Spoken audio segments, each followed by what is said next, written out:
Welcome to Level 3 Readiness. I want to talk to you today about bushcraft, readiness, and survival, the disciplines, and which one is at the top. Which one do you want to know that you've got it anytime you need it? I'll tell you which one it is. It's the very most important bushcraft readiness and survival skill. Stick around, I'm going to tell you about it.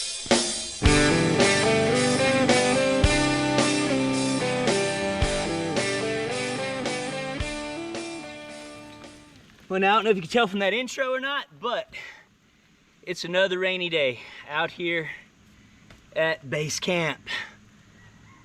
So again, if I want to talk to you about the disciplines of bushcraft, readiness, and survival, and tell you what the top one is, we first have to know what's competing with what, right? So let's talk about some of those disciplines. This is no particular order. I'm just thinking about water sourcing, right? We need water to survive. Well, I'm sitting here right now with everything's wet, but how would I source water? Again, that's something I want to know how to do. So that's definitely up there. And then what about food sourcing, right? I mean, we've got the disciplines of trapping, hunting, fishing, foraging, and all of that lumped together. That's pretty important. I definitely want to eat. If I don't eat, I don't survive. I need food. I need nourishment. I can move on to like shelter building, right? I think very important. We need something to protect us from the elements. Another discipline I think about is cord making or cordage. And under the bracket of cordage, you've got knots, you've got rigging, and then you've got sourcing. A lot of times you can make that cordage too. I tend not to go into that yet. Haven't gotten there, never made cordage. I seem to have plenty of commercial cordage available, keeping in my kit and whatnot, but I do not diminish in that one at all. That's one I definitely want to learn eventually. So again, that one's definitely a skill, a discipline that is in competition for the top. Then I think about tools. We've got how to maintain our tools, how to choose our tools, how to maintain our tools, and then how to use them safely, and then possibly even how to make those tools. So tools are it's again a very important discipline. Fire making, right? It's like, think about fire, and I don't think anybody would ever put that one down low on the totem pole. Fire is of very high importance and in high competition with all the disciplines of bushcraft, readiness, and survival. I'm sure I'm leaving some out, like I guess I don't know, I think those are the ones that I would put out there in competition for the top. And so you're already knowing one of those I'm going to pick as the top one. And so which one is it? Well, I'm going to tell you, I believe it's fire making. It's not because I'm a firebug. It's not because I am a pyromaniac or anything like that. I just think about the common denominator that fire is in many of the disciplines of bushcraft, readiness, and survival. Let's take, for example, water sourcing, right? Again, I'm out here in the wet. If I find a puddle, well, I'm going to drink it. No, I'm going to need to purify it. What's one of the basic ways of purifying water? Well, obviously, it's to boil it. How do you boil water? You boil it with what? Fire. So, there with water sourcing, there's a common denominator. Then if I think about the food sourcing, and let's say that we go back to hunting, fishing, and trapping. The fourth one was foraging. All right, at least 3 out of the 4 we're gonna want to cook it. And how are we gonna cook it? Again, fire. There's another common denominator that fire holds that place of. And even if you forage, some things you need to boil, twice boil, before they're even safe to eat. So you keep that in mind too about how important fire is with water sourcing and with food sourcing. If I were to talk about the tools, again, maintaining or choosing, maintaining, using safely, and making those tools. Fire could have a potential, particularly if you get into the blacksmithing, right? So there it has that. And if we think about any of our modern tools, none of our modern tools are made without some connection to fire. Even if it's, you know, the steel tools that we use, you know, it has to be a molten steel before it can be made and manufactured into the tools that we use. So again, fire has a connection, maybe a little disconnected from us out in the wild, but still it's it has a place there with tooling and things of that nature. Think about cordage. How can a fire have a connection with cordage? Well, I will tell you this, particularly with modern cordage, nylons and polys and things like that, and we want to get rid of those frays. How do we get rid of those frays? We singe them, we burn them, we get them all nice and tight together, and man, that fire helped us save our cordage. So again, you got a connection with fire there too. What about shelter? You know, shelter from the elements. You know, right now it's the end of summer, the beginning of fall, and it's very comfortable right now. But I will tell you this: there comes a time when a shelter really wants a fire to keep you warm. Because again, what's a shelter? It's sheltering you from the elements. It's sheltering us from the wind, sheltering us from the rain, but it also needs to shelter us from the cold. And sometimes just to shelter is not enough. We need a fire to warm us.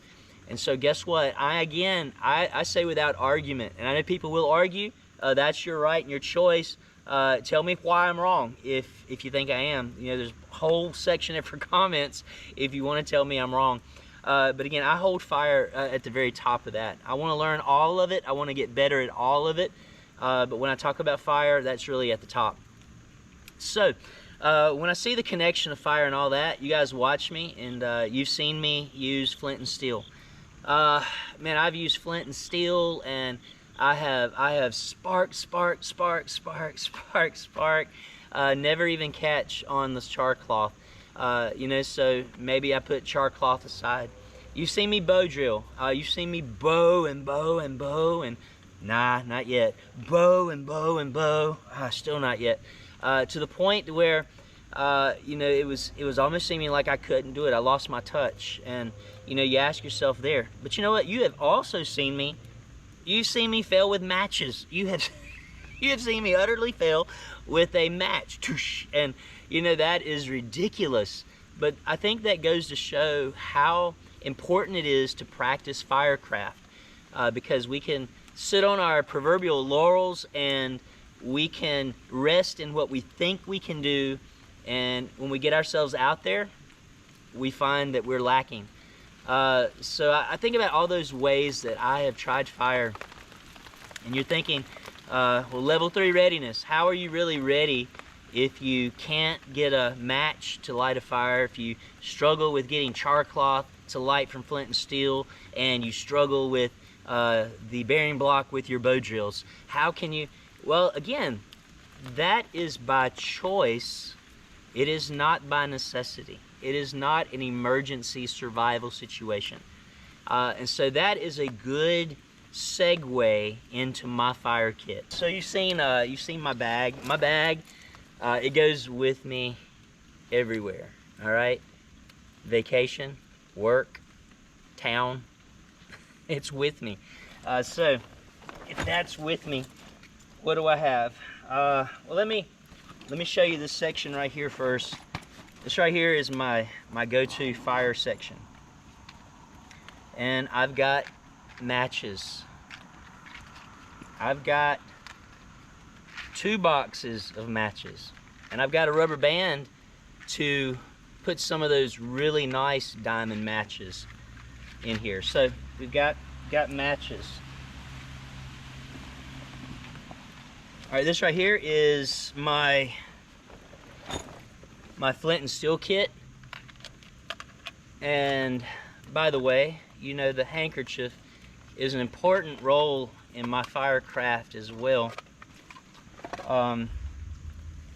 You know, like, everything is nasty and wet right now, and if I wanted dry tinder, I'm gonna drape this out on the ground, and I'm gonna shave all my tinder onto this. I'm gonna bind it all up like that. I'm gonna shake it down, and then I'm gonna unfold everything, and I'm gonna take my bird's nest out of it. So again, this right here is an integral part of my fire kit. And then we have the old Altoid can. This holds all of my char cloth, and there it is. And you know, it's humid today too, and so let's just see if I can get a piece of char cloth to light. And by the way, in here I've got this little piece of flint, and the rain comes down.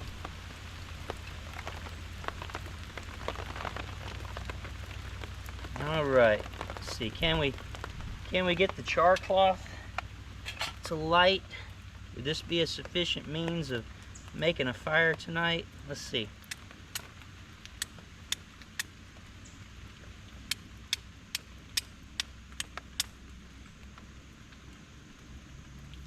Already, you see, I struggle a little bit with it.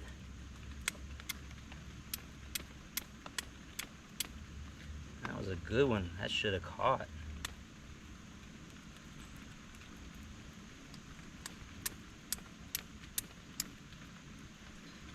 And you know, if I was in a drier situation, I'll guarantee that I would have already seen a spark jump on that char cloth and light away. Oh, look. I blowed it out. Blowed it out. It went out again. You see, I keep going and going and going. I'm gonna have to put this down because I look at that and I'm like, you've got to do it. Come on, Mike, you've got to do it. You got to get that. You got to get it going. And I'm like, you're like so close. You can just smell the smoke. But I digress. If this were my survival situation, is this all I have? Well, again, you see my flint and steel setup. On a dry day, I'd bank on it. I really would. In fact, if I had to, I'll guarantee you I could get it to work tonight. I'd try a couple more pieces of char cloth. But anyways, let's grab. You know, this right here is my bow, or my bow drill kit, and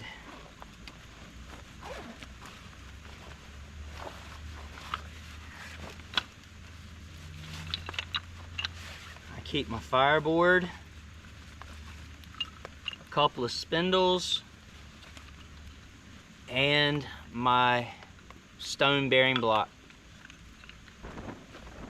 And you know, paracord to make one of these if I have to, but again, my pack and all this is together, so I just brought the bow to show that I've got all that here if I need it. So if my flint and steel failed, I could try the bow drill, which I'll tell you, I feel like these days I have a better success rate with a bow drill ember than I do the ember from the flint and steel. But getting back to this little side pouch right here, what else do I have? Now this is stuff you never see because I never use it. I never use it. You know what these are? Vaseline soaked cotton balls and a Bic lighter wrapped in duct tape. Yep. And so if it is like damp like this and I had to get a fire going, I'd get one of these out and I would let it go. If these were compromised in some way, I've got the duct tape here. And you know, you pull off your duct tape, you rip it, you shred it up, you light that, and you've got a nice fire starter right there. And so, you know, to have that available and never use it, you say that's a shame. Now I call it a limited resource. You see, if I never have to use it, that'll always be there if I need it. And so for my challenges, I just keep on keeping on. And let me see, I have one other thing that you never get to see.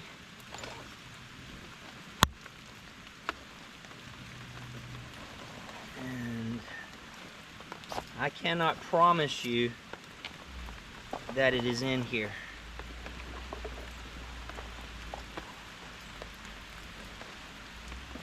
And for that, I hang my head in shame. All right, give me just a minute and I will go reclaim a missing part of my fire kit. I'll bet you know what I'm missing.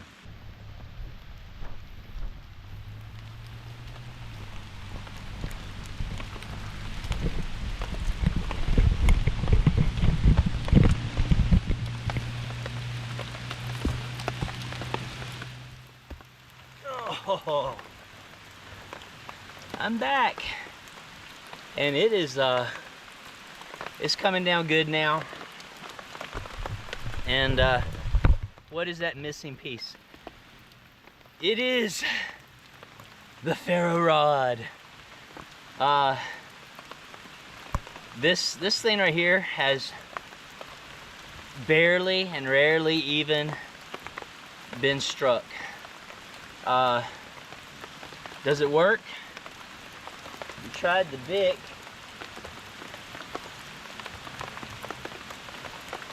Let's get out the LTR ember, see if we can throw some sparks. There's one, a little bit. There we go. There we go. All right, so we could definitely get something going with our flint and steel. And so now you know that fire is like the most important thing.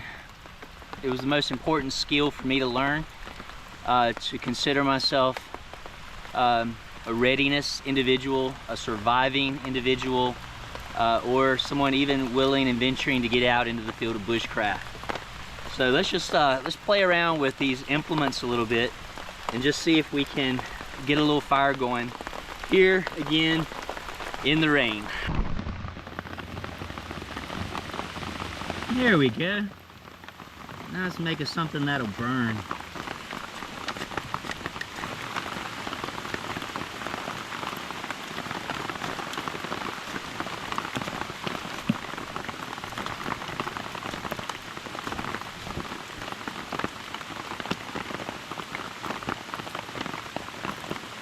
All right, now, so which implement should I use?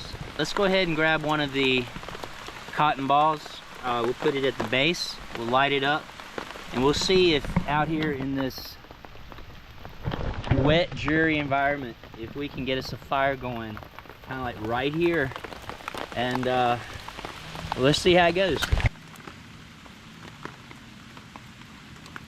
All right, let's watch what happens here. Oh no.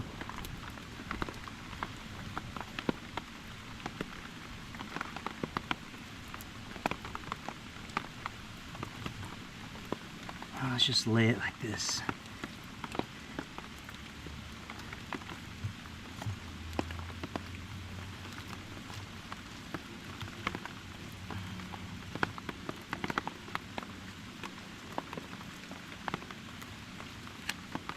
Phew.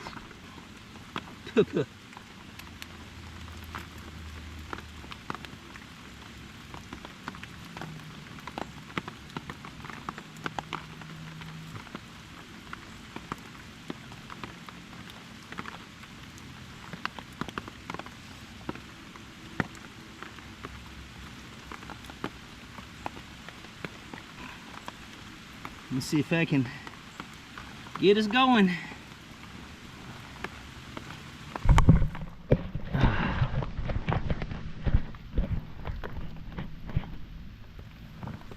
And I mean, you see right now, the only thing really that's burning is that Vaseline soaked cotton ball. But you see how long it's burning. I mean, already you see it's like you can fight with it, or I mean, you know, you can do something simple like that. Just get a fire starter and get some dry kindling, and you're gonna get something that's gonna start going.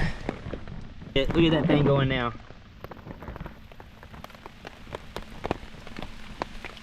That's what I'm talking about. We could cook something on that. If we went out right now and went to hunting, we could cook what we hunted. We could fish, we could cook what we fished for. If we snared something, trapped it, we coming back, we could cook it right here.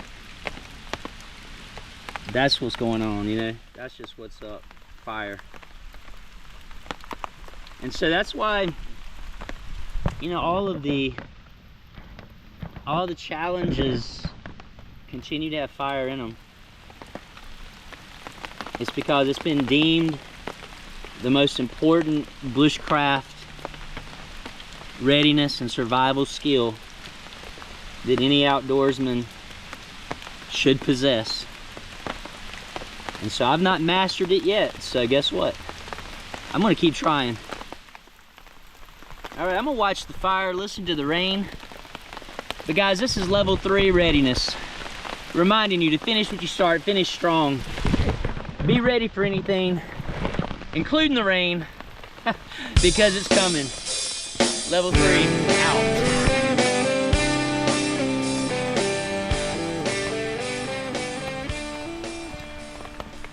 Tell me that wax cotton ball ain't the stuff.